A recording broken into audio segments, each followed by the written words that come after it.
Partha study B YouTube channel পক্ষ থেকে সকলকে আন্তরিক শুভেচ্ছা। এ পর্যায়ে আপনাদের মাঝে একটি গুরুত্বপূর্ণ ভিডিও নিয়ে উপস্থিত হয়েছি। আজকের ভিডিওর বিষয়বস্তু হচ্ছে যে এনটিআরসি কর্তৃক গৃহীত প্রতিষ্ঠান প্রধানের প্রধান পরীক্ষায় উত্তীর্ণ সকল শ্রদ্ধেয় শিক্ষকদের জানাই আবারও শুভেচ্ছা। আজকে আপনাদের উদ্দেশ্যে একটি মক ভাইভা নিয়ে আমরা উপস্থিত হয়েছি। তো চলুন আমরা ভাইভাটা কেমন ছিল দেখার চেষ্টা করি। আমি এখানে উল্লেখিত ব্যক্তির হয়ে আপনাকে ভাইভাটা উপস্থাপন করে দেখাচ্ছি। প্রার্থীর নাম ছিল আহসান হাবিব। তিনি দরজায় নক করে বিনয়ের সাথে অনুমতি চাইলেন এবং এবং বললেন যে আসসালামু আলাইকুম স্যার, আসতে পারি? চেয়ারম্যান স্যার: ওয়ালাইকুম সালাম, আসুন, বসুন।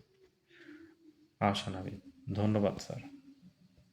চেয়ারম্যান স্যার: আপনার পরিচয় এবং বর্তমানে আপনি যেখানে আছেন সেখানে আপনার মূল দায়িত্বগুলো কী কী?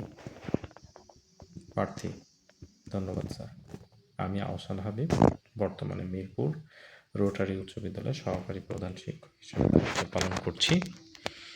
আমার বর্তমান কাজের বড় অংশ জুড়ে থাকে একাডেমিক রুটিন প্রণয়ন, শিক্ষকদের পাঠদান তদারকি করা এবং প্রধান শিক্ষক মহোদয়কে প্রশাসনিক সিদ্ধান্ত গ্রহণে সহায়তা করা।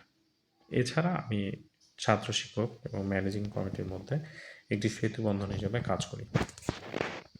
বোর্ড মেম্বার 1: আপনি তো সহকারী প্রধান শিক্ষক হিসেবেই কাজ করছেন, প্রধান শিক্ষক হতে চাইছেন কেন? একই দায়িত্বে তো অনেক দিন থাকা যায়। প্রার্থী: স্যার, দীর্ঘদিনের প্রশাসনিক অভিজ্ঞতা আমাকে এখন একটি প্রতিষ্ঠানকে পূর্ণাঙ্গভাবে নেতৃত্ব দেওয়ার আত্মবিশ্বাস জুগিয়েছে। সহকারী শিক্ষক হিসেবে আমি শিখছি, কিন্তু প্রধান শিক্ষক হিসেবে আমি আমার সেই শিক্ষণকে বৃহত্তর পরিসরে বাস্তবায়ন করতে চাই, একটি আদর্শ ডিজিটাল ও স্মার্ট প্রতিষ্ঠান গড়ার লক্ষ্যে। বোর্ড মেম্বার 2: মিরপুর 14 তো একটা ব্যস্ত এলাকা। আপনার স্কুলে যদি স্থানীয় কোনো রাজনৈতিক চাপ আসে ভর্তির ক্ষেত্রে, যা বিধিসম্মত নয়, আপনি কিভাবে তা সামলাবেন?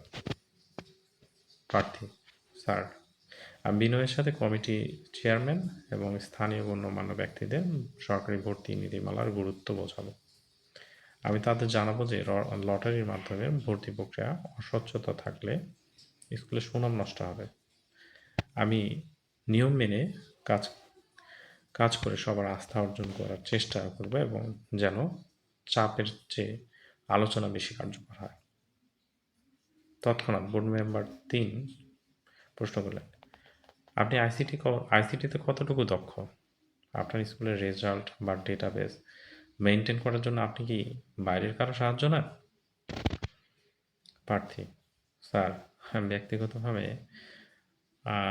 এমএস অফিস এবং অনলাইনে ডাটা এন্ট্রিতে স্বাবলম্বী। সহকারী প্রধান শিক্ষক হিসেবে আমি স্কুলের এমআইএস ডাটা এবং ব্যানবেস ফর্ম পূরণের কাজগুলো তদারকি করি। প্রধান শিক্ষক হলে আমি পুরো স্কুলকে একটি অ্যাপ বা সফটওয়্যারের আয়তায় আনার পরিকল্পনা রাখি, যেন অভিভাবকরা ঘরে বসেই সন্তানের উপস্থিতি ও রেজাল্ট দেখতে পারেন। বোর্ড মেম্বার 1: নতুন শিক্ষাক্রম নিয়ে অভিভাবক উদ্বিগ্ন। আপনি প্রধান শিক্ষক হিসেবে অভিভাবকদের কিভাবে আশ্বস্ত করবেন? প্রার্থী: আমি নিয়মিত অভিভাবক সমাবেশ আয়োজন করব। তাদের বোঝাবো যে মুখস্থ বিদ্যার চেয়ে দক্ষতা ভিত্তিক শিক্ষা কেন বর্তমান বিশ্বের জন্য জরুরি।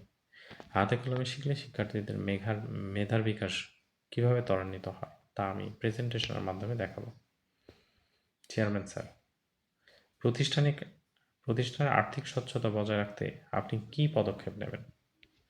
প্রার্থী: স্যার, আমি নিয়মিত অডিট নিশ্চিত করব, প্রতিটি খরচের যথাযথ ভাউচার ও রেজুলেশন বজায় রাখব এবং প্রতিষ্ঠানের আয় ব্যয়ের বার্ষিক ভিত্তিতে স্বচ্ছতার সাথে উপস্থাপন করব। চেয়ারম্যান স্যার: আহসান হাবিব সাহেব, আপনাকে যদি আমরা নিয়োগ দিই, প্রথম 100 দিনে আপনার বড় একটি লক্ষ্য কী হবে? স্যার, আমার প্রথম লক্ষ্য হবে 3টি: 1. প্রতিষ্ঠানের শৃঙ্খলা সময়ানুবর্তিতা নিশ্চিত করা। 2. শিক্ষক শিক্ষার্থীর সম্পর্কের উন্নয়ন এবং 3. মাল্টিমিডিয়া ক্লাসরুম শতভাগ নিশ্চিত করা। চেয়ারম্যান: ধন্যবাদ। আপনি এখন আসতে পারেন প্রার্থী। আপনাদেরও অনেক ধন্যবাদ। আসসালামু আলাইকুম স্যার।